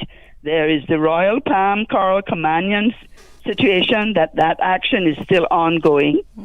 And we have been liaising with, meeting with the Public Lands Commission, but unfortunately it seems as if the hands of the Public Lands Commission is tied to such an extent that it's really the Ministry of Lands that has control over what, if any, action takes place. Well, you see, Ms. So Alice, it hasn't for a moment been forgotten. We haven't stopped fighting, even though we're getting so old now. I even use a stick at times. But we have, but nevertheless, I'm glad to know that others are taking interest in it. And Kenneth knows, he was there, yes, he knows how things are supposed to go. He mentioned it earlier. I won't go on any longer because it would take the whole show and more to go through all that we have tried to do with some success, but not the way that we, the people of the Cayman Islands, should be treated. And it's been government after government, because as we know, our prime thing seems to be, let's develop more and more and more until there's not a square inch of land that doesn't have cement on it. That's the way it looks to us. Mm-hmm. And looks that way to me too. I said it looks that way to me too. But just so you'll know, Kenneth did mention about that group, and I'm very, very aware of when you courageous ladies were fighting to keep the West Bay Road, But government has both the authority and the responsibility to protect these public rights of way, but they don't, and they won't. They do not have the will. So that's why I said, and please, I never for a moment meant that nobody has ever tried. When I said that Caymanians have given away everything, I stand by that, because we are the people responsible for everything that has gone on in this country. It's always been a Caymanian behind it, but that doesn't mean that other people haven't tried. Now, my approach is different. I am reaching out now and appealing for some good bulldozer operators that have their own equipment. I mean, how many years? You've spent most of your life fighting these things and doing it the legal way and taking the challenges, and what did you do? Your head must hurt from how many times it's been hit against the wall. But the thing is also, I don't think... But you got to make it real quick. I'm up against the news. Yes, I just want to say this. While we automatically feel as if, let's go with the bulldozer and run down the path and get it all down there, and it is somebody else's property. The law then, strangely enough, or it's true that the law would then come at us, any of us who dared do that kind of trespass. Well, I'm a Mandela. I'll go to prison. All right, I have to break in. Thank you so much for the call. But we have to go to the newsroom right now, and there's a caller on the line. Hang in there. We'll be right back. It's 1 minute after 2. What's making headlines? Covering Little Cayman, Cayman Bride. Cover me. Radio Cayman in the Cayman Islands. From Radio Cayman's newsroom, this is Headlines. The headline news is brought to you by Kirk Market. With your latest headlines, I'm Elizabeth Charles. The Caribbean Catastrophe Risk Insurance Facility has released its 2024-2025 annual report titled Parametric Power. The Cayman-based facility announced a payout of $84.5 million during the year, including $44 million to Grenada after Hurricane Beryl. CCRIF says those payouts show how parametric insurance delivers rapid liquidity and protects member countries. In international news, Americans are taking on more unsecured loans, and balances hit a record $276 billion last year, driven by subprime borrowers. Many are using these loans to consolidate credit card debt or cover rising living costs, even as credit card balances climbed to $1.15 trillion and delinquencies edge higher. In other news, Bank of America is rolling out a new art consulting service for its wealthiest clients as more collectors use paintings and sculptures to back big loans. Deloitte estimates ultra-rich investors held about $2.56 trillion in art last year, and banks say demand for art-based lending is rising fast. Those are the latest headlines. I'm Elizabeth Charles. www.radiocayman.gov.ky. Check out our social media pages: Facebook, YouTube, X, formerly Twitter, Radio Cayman Headline News.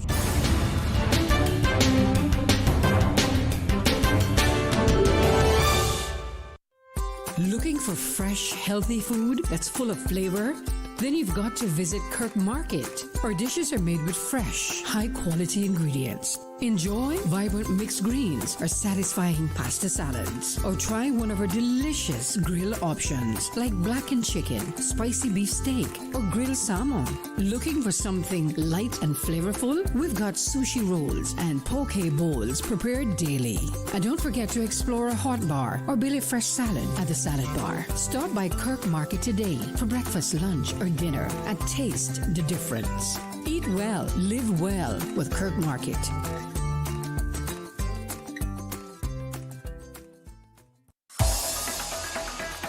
Radio Cayman's Talk Today.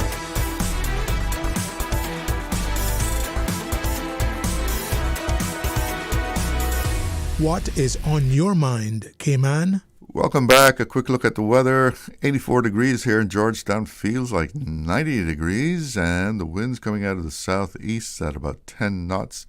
And the forecast for the rest of the day is for fair weather. Looking good. With winds out of the east at 10 to 15 knots. Seas running at 1 to 3 feet. And we do have a caller that's been patiently hanging in there. So let's go to the phone lines. Good afternoon. You're on the air. Yeah, good afternoon, Mr. Charles. Yes. Good afternoon. Yeah, good afternoon. Good afternoon to your guests as well. Good afternoon, sir. Yes, good afternoon. Yeah, I appreciate the concerns you're bringing up about our public beach accesses. And, you know, I just would like to share my support and just leave my number with you guys to reach out to me whenever you guys are going to go back to these beach accesses, to invite me, because I wouldn't mind bringing out a machete to try to help clear some of the areas out, you know, because I mean, you check it out, I say the same thing that the government should be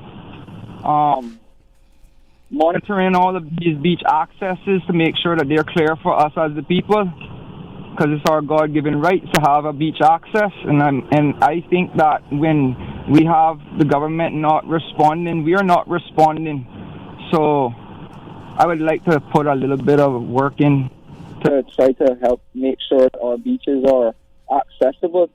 You know, if I head to Barcus and there's a bush that is not clear enough for me to access a vehicle in, you know, I would do my my best to break away the bushes or cut the bushes down that is in the way to make sure that we all have access, because it's necessary. You know, that's our peace of mind here in Cayman. I mean, that's like almost the only thing that we can get for free nowadays is a visit to the beach, unless you have some vendors that are trying to shove a price in your throat for borrowing a chair. But yeah, I would love to support you guys with that. And my number is 929-4774. And sorry, you said 92 or 939? 929-4774. Alejandro. I have that. Thanks. And you know, Alejandro, like you, I think most Caymanians are simply asking for the enforcement of the laws that are already in place. And now, more than ever, we need that little quiet, that little balm that we can sometimes get just by being in a nice, quiet area of the beach. So, yes, Mom. It is really good when you can do that, because every weekend, I mean, every end of the week, I carries my daughter and her brother to the beach up in Barcus all the time. They love that nature trail, you know, because they watch it. Well, my daughter, she watches Bluey, and in some episodes of Bluey, you watch the parents that are driving is like deciding if they have a 4-wheel drive car or an all-wheel drive car that they can go on the off-road, and they enjoy those type of moments when they can go off-road and see nature, because it's just something that is new to them whenever they see it. And I walk on the beach all the time with them. You know how much times they know what a mangrove looks like? They know how fish live inside of those mangroves. They want to go in the water, go and look for them. You know that it's something that we are losing touch with in our island, with the Alejandro. people that are youth. Alejandro, do you depend on these beach accesses to go to the beach? Definitely. And those who don't, they will ignore it, and they'll see that it's blocked, and they don't care because they don't use it. But I heard that what you guys were discussing, that the government don't do anything. We are the government. We as a people are the government. Why do we vote people to be? Why do we vote people to take positions and take power that we cannot do anything as well? You see, Alejandro, that's the only day that we are the government, is on that voting day. Oh, we have power that day, but how quickly it's forgotten. And when the people feel unheard, resentment grows, and that is just not healthy for our community. But taking action now, if this same government, who we are certainly not saying are responsible for this mess that we're in, but if they would take some action now to restore, it could help restore some trust and send a strong message that the government stands with the people, because that's one of the things this particular government campaigned on. And if it was campaign season right now, I guarantee you we would be getting some of those accesses cleared. And there's a very, very glaring example of that right down there in West Bay on the corner of Northwest Point Road, when that big thing happened right in the middle of campaign season. They came from every part of Grand Cayman. The politicals that were already elected, the wannabes, those that are now in, were all out there, and oh, how terrible this is, and indigo divers can't do this, and we're blocking that and blocking this. Now, one of the female representatives from West Bay, who stood so strongly against it, has now told people, don't send me any more pictures. We can't deal with this now. It takes time. And that's documented. Alejandro, thank you so much for the call. You have a good afternoon. We got a couple other callers here. Let's stay with phone lines. Good afternoon. You're on the air with Talk Today. Hello, and good afternoon to the rest of your guests. Yes, ma'am. Good afternoon. Afternoon. Good afternoon, Miss Lerner. Hi. Hi. You don't see me too? Oh, Kenneth. Okay. Gladys. Good afternoon, Kenneth. Gladys. Good afternoon. Gladys. Okay. Okay, darling. I just want to say something about the beach area that we're entitled to. We don't have very much of Cayman left. It's just cement everywhere now. But on the Bogasan Road, I know you would know about this. So would learn and know about this as well. To the end of the Bogasan Road, more towards the West Bay Cemetery. Mm-hmm.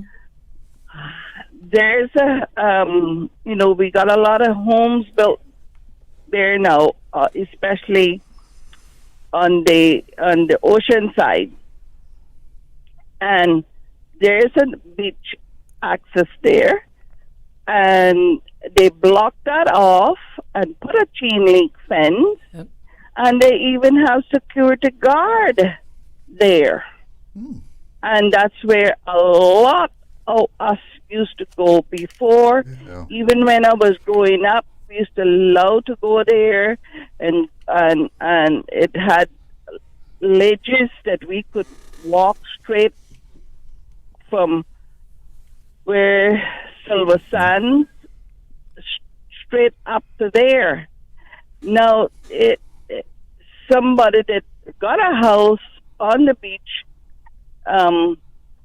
they blocked it off, like I said before, and got security guards. So we were climbing the fence. It's a chain link fence. We're climbing the fence and going over it because it's ours. And the security guard say, you can't do that, you can make me lose my job. I said, and you making me lose my beach. Tell your boss that. And we went over a couple of times, and they still have. I just drove up there a few weeks ago, and they still have that security guard. And I'm wondering, what rights do they have to do that? What rights do we have in this island? And like Miss Lorna just said, you only got the rights on voting day.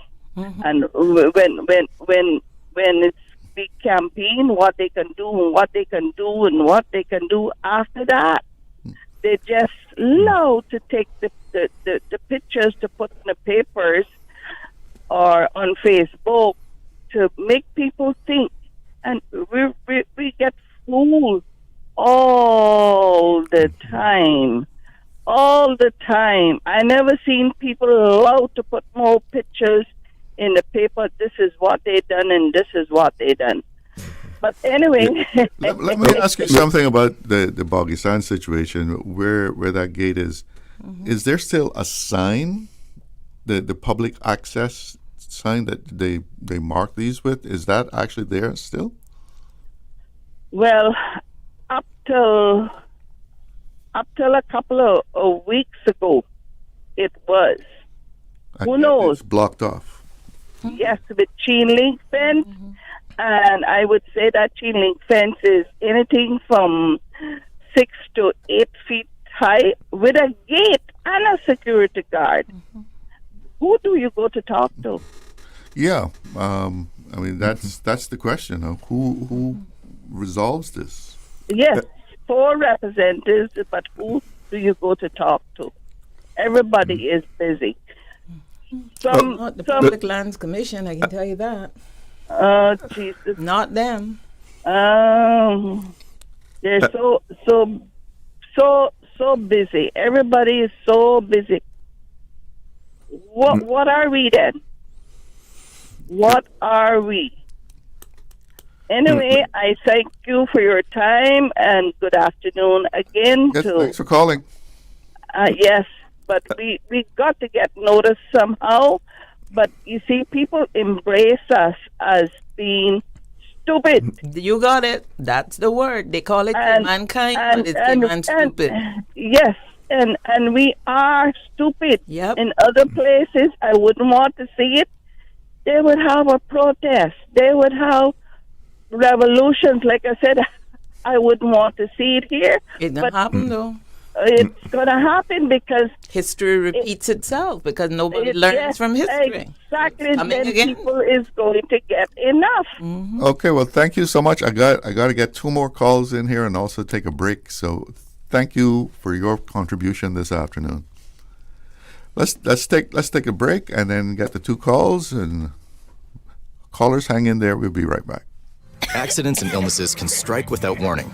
Ouch! When it comes to urgent care, every second counts. At Doctors Hospital, we have a dedicated team of experienced doctors and nursing staff available to you 24 hours a day, 7 days a week. Don't waste time in an overcrowded emergency room when you need urgent care. Whether it's a broken bone, a severe infection, or a sudden illness, trust in Doctors Hospital's unwavering dedication to providing the best immediate care. For complete urgent care when you need it the most, choose Doctors Hospital, located in Georgetown, 16 Middle Road.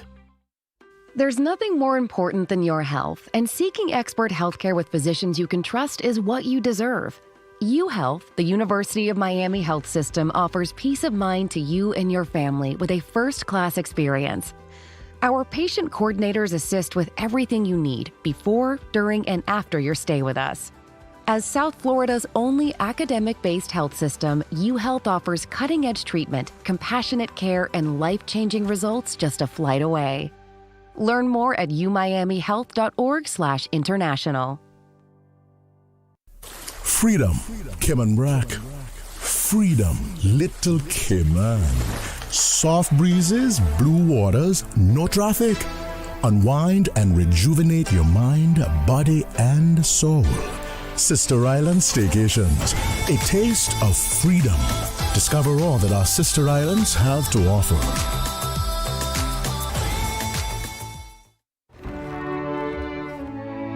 If you have an objection to this marriage, speak now or forever hold your... Don't do it, Tevin! I still love you. I have since the day we stole your mom's car and got matching dolphin tattoos. Oh, Lordy. Janelle? From spring break, oh wait? Yes, it's me. Janelle, you've got to move on. We're like the wedding guest that doesn't ruin the ceremony. CG Britcay. Good like that. Radio Cayman's Talk Today.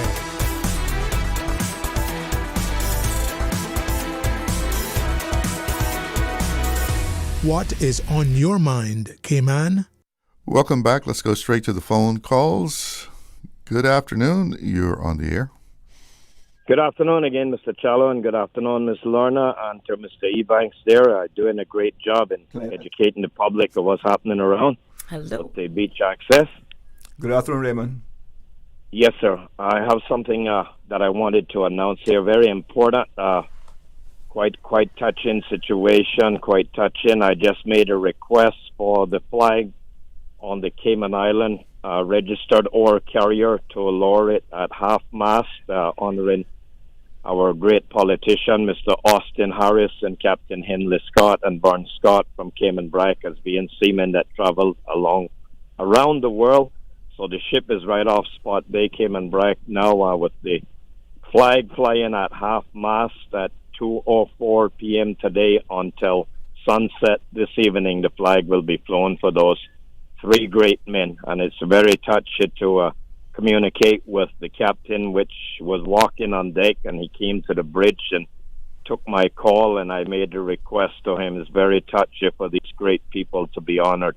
Raymond, it is absolutely amazing the things that you can accomplish. And from your vantage point there at the end of the bluff, can you actually observe and see that the flag is at half-mast?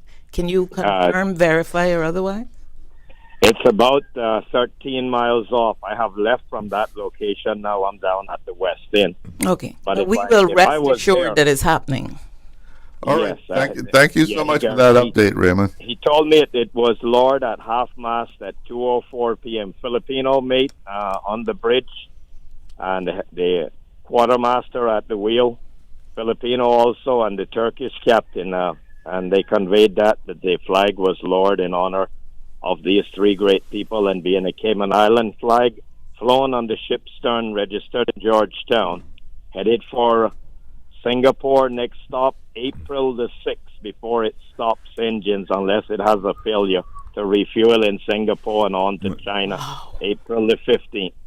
All right. Thank you so much, Raymond. Take care. Let's take another call. Good afternoon. You're on the air. Good afternoon to you, Challo. Yes, sir. Good afternoon to those great people there with you. Good afternoon, sir. Good to hear my friend Raymond. He always gives such great information there. Yes. Many things people learn from what he said about the cattle shipping out of Colombia. I didn't know that. 45,000 head of cattle. Oh, he is full of knowledge. That is something else. Yes, many times he tells me of things that has happened, accidents and stuff in West Bay where I live. Before I hear of it, he calls me, tells me, and he's right. He's never usually wrong. That's Raymond. Yeah. No, it's just interesting what you all are saying, and what you said before. We have, because it's been Caymanians who are responsible for this. What you're all talking about, and for this, I know. Clydas, my friend here, Mr. Banks, he would know. When isn't Mickey, sorry. Yeah. Just stick to Clydas, not Mr. Ebanks. Thank you. Your daddy? No, my daddy. Clydas, yes. He preferred that, right? Good, fine. Yeah, that's all we knew you as. Many people didn't know whether Ebanks, Bush, or Yates, or what, West Vietnamese. Anyhow, the land there at Weston, that's is it still lease land from the government? Wasn't it a lease?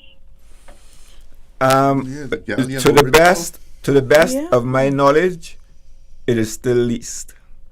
And across from it, the falls going right back through to the sound, that would be through Safe Haven and so forth. Is that still leased? Again, I think so, but as I spoke earlier about the railway being dedicated to Governor's Harbour, I think that was leased as well. That was leased as well. So I think that's how they were able then to get the right of way over that parcel of land, I believe. Yes. Someone said a while ago, just before I forget it, that there is more and more, but always, well, yes, consumption-based taxation demands more and more. Yes, sir. You don't need to go any further into that. Nope. It demands more and more, so you will see more and more. You will see 30 stories. What the point is trying to make is when the government leases this land, is the right of way leased also? Is it part of the lease that maybe they can say, well, there's no more right of way since they have leased the government right of way and leased the land? I just wondered if it's all a package thing. Yeah, whatever is on the land register. Let's take, for example, if you bought a piece of property from me and it has a right of way over my land in favor of Lorna, and you buy the land from me, that right of way goes along with the land register, and Lorna will still have that right to pass over your land. Oh, then. yes. Okay, then. Okay. So there's nothing compelling any government not to say that these right-of-ways belong to the people. The same thing as Miss from Westfield here. Miss Alice May? Schmidt was on Miss Alice May. Diligently, I'm diligently over the years been with the one there on Boggy Sand. That would, but that's different. That's a private thing, private to private. There's nothing stopping the government from saying, no, this is government, this is a, what do you call it again? Irrefutable or something, immutable? No. Indefeasible. Yeah, indefeasible. Indefeasible. Make it just 1 second. The right of way, you having a right of way over someone's property, that you don't own that. You only have the right. So if government wanted to own these rights of way, yes, and declare them as a public road, that is how they could become sort of property of the Cayman Islands. But as they are now, persons, whether Caymanian or foreigners, have the right to pass over them. But we don't own the land upon which it sits. But on a point of order here, sir. Granted. If the government has actually leased this property, and I do recall there was a 99-year lease. That's where the Ritz is as well, 99, and it was renewed some time ago. Yes. Because it was leased back when it was Mr. So-and-so back in... Greenall? Yes. That's the original Galleon Beach. You are so founder, correct. Right? You are so correct. And it was extended some time ago. Oh, I'm so happy that came back to mind. Because what I'm saying is, if it's leased, then technically speaking, the government still owns that land. Yes. I think we need to give them notice to vacate. But we're going to break the lease. It might be that easy. We're breaking the lease.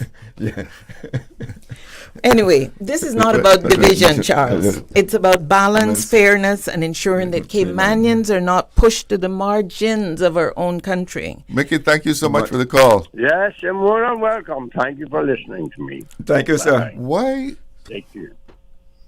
I'm wondering, okay, obviously, they're doing the wrong thing for anybody blocking the access.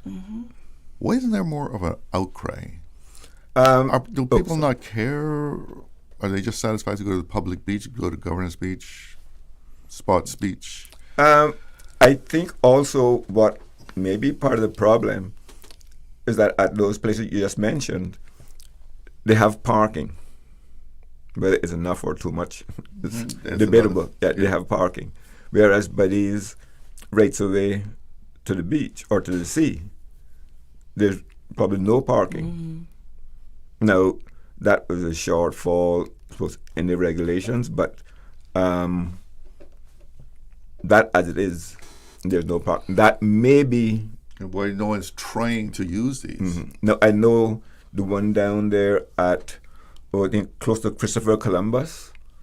That's fairly wide as well. Oh yeah, 28 feet. Yeah, that's the one you had mentioned. Yes. Yeah, you can actually drive down there.